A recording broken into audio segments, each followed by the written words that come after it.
Leon Camier. I race for Fixie Crescent Suzuki in the World Superbike Championship. I've won 9 British Championships. I've been the youngest to win all 9 of them. And in my last championship I won was the British Superbike Championship, which is the main championship in England. And yeah, I won the most ever races in a year, the most points ever in a championship, the most pole positions, pretty much most of the records that year. So yeah, I've had a good career so far, but you know, you're always looking for the next level, and I've been in the World Championship now for, this is my 4th year. I've had a few injuries which have ended my season early, but a bit of success as well. We've had quite a few podiums, but yeah, wanting wins and wanting to win a championship is the next goal. From a family really. My dad used to race, and yeah, from when I was really young, I think I was 3 years old when I started riding a motorbike by myself, and yeah, I've just loved it from day one really. So my passion and my drive, everything. What drives you? I mean, every day's the same kind of thing. Talk us through your daily routines to get where you are right now. The whole life just becomes focused around racing motorbikes.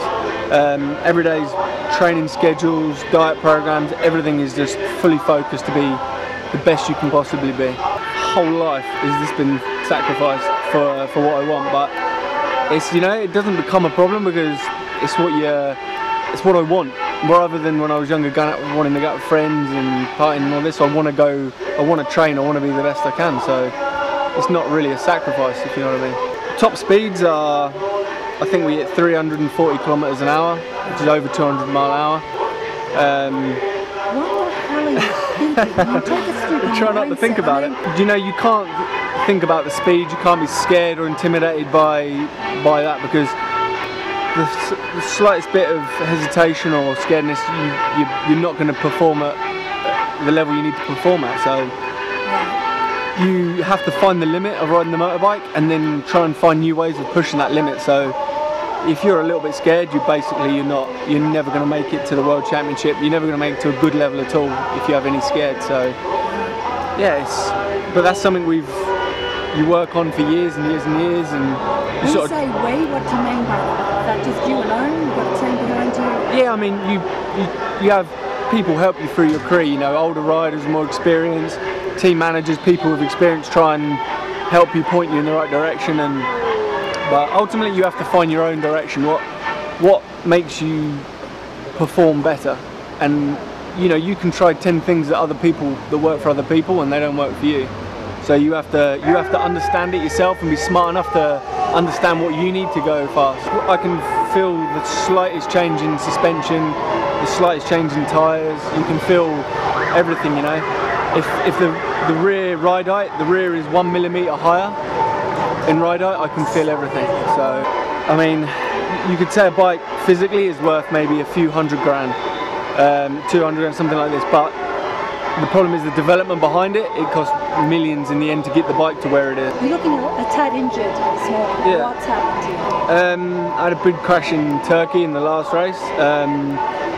Yeah, we started the race weekend, it was in the first practice. The track was really slippery and I could feel it was slippery, but I kept pushing. I needed to learn the circuit, it was a new circuit for me. And yeah, I wasn't expecting the crash, but it happened. And I've broken my foot and ankle in 7 places. I've got rods holding some of the bones together. There's 3 rods holding the bones together with some external metal work. Then there's screws holding the tips of one of the bones together, and there's some wiring that holding another bone together. So does this mean you're out for months? How does it work? I did it, what, 6 days ago or 7 days ago, and I'm hoping in 3 weeks' time I'll be back on the bike. So. 3 weeks?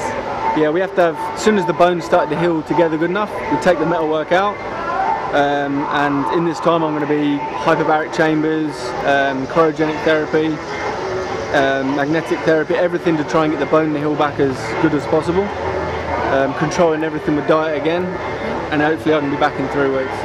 As the crash happened, because it was a really fast crash, I had maybe 200 kilometers an hour, I didn't feel nothing until I'm in the air going, oh shit, this is going to be big.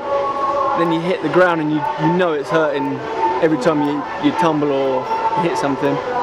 And then when you're on the side of the track, I could feel my leg was in so much pain. and my body was in shock, so trying to cope with it, yeah, I knew I was in a bit of trouble by then. You need to look the part, you know, for sponsors. There's a big image, big image around World Championship racing. You know, there's a lot of media coverage, a lot of, you know, you're in the public eye a lot, so it's really important how you come across, and yeah, the image you portray is what's seen in the public eye, so it's really important. Yeah, for sure, how you come across is how people see you, including teams, including people in the racing world that are not only looking at you as a rider, are looking at you as how you come across in the public eye, and because you're representing a brand, you're representing a manufacturer, and your sponsors you're representing. It's been seen as an idea to try and, you know, give riders a slightly different image, because I have had a modelling background before when I was a bit younger, so I sort of understood what I needed to do, but yeah, it's you know, my main focus now is riding motorbikes, but as I said before, it's really important to have that good image, so it comes hand in hand, really. Beckham and Gurn to say a man always links fashion with an object. With you, it would be your bikes. Would you agree with that? Like 100%. My whole life is motorbikes, and yeah, you sort of come across in the best way you can for my job. So yeah. What can I say? Thank you and all the very best of luck. No worries. Thank you very much.